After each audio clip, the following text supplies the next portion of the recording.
வீட்டில் இருக்கிற பெரியவங்க பேச்ச கேளு அப்படின்னு சொல்றது உண்டு. அது மட்டும் இல்லை, பெரியவங்க சொல்றபடி நடந்துக்கோ அப்படின்னு புத்திமதி சொல்லுவாங்க. இப்படி இதை வந்து ஒரு இளைஞனுக்கு அறிவுரையா சொன்னோம். அதுக்கு அந்த இளைஞன் சொல்றான், அட போங்க சார், அவங்கெல்லாம் அந்த காலத்து ஆசாமிங்க, இந்த காலத்தை பத்தி அவங்களுக்கு என்ன தெரியும் அப்படின்னு நமக்கு புத்தி சொல்ல ஆரம்பிச்சுட்டான் அவன். அதுக்கப்புறம் அவனை விடாப்படியா உட்கார வச்சு நாம கேள்விப்பட்ட ஒரு கதையை அவங்க கிட்ட சொன்னோம். அவனை கேளப்பா இது என்ன, அது என்ன கதைன்னா, ஒரு பாரசீக மன்னன் அவன் தன்னுடைய பரிவாரங்களோட இளைஞர்களையும் அழைச்சிக்கிட்டு இஸ்தான்பூர்ல இருந்து கப்பரநாகும் பட்டணத்துக்கு புறப்பட்டானான். மொத்தம் 7 நாள் பாலைவனத்துல பிரயாணம் பண்ணி அங்க போய் சேரணுமா. சரி, அப்படி அந்த ஊர்ல என்ன விசேஷம் அப்படின்னா, அந்த பாரசீக மன்னனுடைய தாத்தாவை புதைச்ச இடம் அந்த ஊர்ல இருக்குதான். தாத்தா இறந்த 100வது நாள் நினைவு சடங்கு அந்த ஊருக்கு போய் நடத்த வேண்டியிருக்குது. பாலைவன பகுதிங்கிறதுனால இளைஞர்கள் மட்டும்தான் அந்த பயணத்துல பங்கெடுத்துக்கணும், வயசானவங்க எல்லாம் வரக்கூடாது அப்படிங்கிறது மன்னனுடைய கண்டிப்பான உத்தரவு. அதனால மன்னன் தன்னுடைய பரிவாரங்களையும் இளைஞர்களையும் அழைச்சிக்கிட்டு புறப்பட்டான். ஒரு நாள் பிரயாணம் முடியறதுக்குள்ள பாலைவன புயல் பயங்கரமா வீச ஆரம்பிச்சுட்டுது. புயல்னா ரொம்ப கடுமையான புயல். ஒட்டகங்கள்லாம் திசை மாறி போயிட்டுது. மன்னனும் கொஞ்சம் பேரும் வழி மாறி போயிட்டாங்க. யார் யார் எங்க இருக்கிறாங்கன்னு தெரியல. தண்ணி தாகம், சில பேர் செத்து போட்டாங்க. மன்னனுக்கு என்ன பண்றதுன்னே புரியல. தண்ணி இல்லாம தாக்கு பிடிக்க முடியல. வயசுல குறைஞ்ச ஒரு இளைஞன், மன்னா தண்ணி இருக்கிற இடத்த நான் சொல்றேன், இங்க இருந்து தென்கிழக்கு திசையில 2 கல் தொலைவு போனா தண்ணி கிடைக்கும்னா.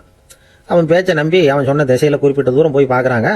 பார்த்தா அவன் சொன்னது மாதிரி அங்க தண்ணி இருக்கு. மன்னனுக்கு ரொம்ப ஆச்சரியம். எப்படி தெரியும்ப்பா உனக்கு இங்க தண்ணி இருக்குதுன்னு அப்படின்னு சொல்லி அந்த இளைஞனை பார்த்து கேட்டார். மன்னா, என்னை மன்னிச்சு விடுறதா இருந்தா நான் ஒரு உண்மையை சொல்றேன். நான் ஒரு தவறு பண்ணிவிட்டேன்னா. நீ எந்த தவறும் பண்ணியிருக்க மாட்டேன், எங்களுக்கெல்லாம் தண்ணி கொடுத்து உயிரை காப்பாத்திருக்கிற, அதனால உன்னை ஒன்றும் செய்ய மாட்டேன், உண்மையை சொல்லு அப்படின்னார் ராஜா. பையன் மெதுவா உண்மையை சொன்னான். அது வந்து, மன்னா, என்னோட தந்தை உங்க தாத்தாவோட 100வது நினைவு நாளை பார்க்க வருவேன்னு புடிவாதம் பண்ணார். நான் மறுத்தேன். வயசானவங்கள்லாம் வரக்கூடாதுங்கிறது ராஜா உத்தரவுன்னு சொல்லி பார்த்தேன். அவர் கேட்கல. ரொம்ப அடம் பண்ணார். நான் பார்த்தேன். அவர் ஒரு சாக்கு பையில போட்டு கட்டி ஒரு ஒட்டகத்து மேல சாப்பாட்டு மூட்டைகளோட சேர்த்து வச்சு கட்டி கொண்டு வந்திருக்கிறேன். தண்ணி கஷ்டம் வந்தப்போ அவர்கிட்ட சொன்னேன். அவர் தான் சாக்கு பையில ஒரு ஓட்டை போட சொன்னார். துவாரம் போட்டேன். அது வழியா பார்த்துட்டு தான் தண்ணி இருக்கிற இடத்த சொன்னார். அது எப்படி கண்டுபிடிச்சிங்கன்னு கேட்டேன். மாலை நேரத்தில் இந்த சிச்சிலி பறவைகள் தண்ணி குடிச்சுட்டு தான் தூங்கும். நான் வந்து சாக்கு துவாரம் வழியா பார்த்தப்போ தென்கிழக்கு திசையிலிருந்து அந்த பறவைகள்லாம் வந்தது தெரிஞ்சுது. அதனால அங்க வந்து தண்ணி இருக்குங்கிறது புரிஞ்சுக்கிட்டேன் அப்படின்னு அவர் சொன்னார் அப்படின்னு நான் அந்த இளைஞன். மன்னன் உடனே அந்த பெரியவரை சாக்கு பையிலிருந்து வெளியில கொண்டாந்தான். பெரியவங்க எப்பவுமே அனுபவசாலிகள், அவங்க துணை இல்லாம பிரயாணம் பண்ணது தப்பு அப்படிங்கறத புரிஞ்சுக்கிட்டேன். நல்ல வேளை இந்த பெரியவர் இப்ப நம்ம கூட இருக்கிறார், இனி இவர் தான் எனக்கு அமைச்சர் அப்படின்னு நானும். நினைவு நாளை நல்லபடியா கொண்டாடி விட்டு எல்லாரும் நாட்டுக்கு திரும்பினாங்களாம்.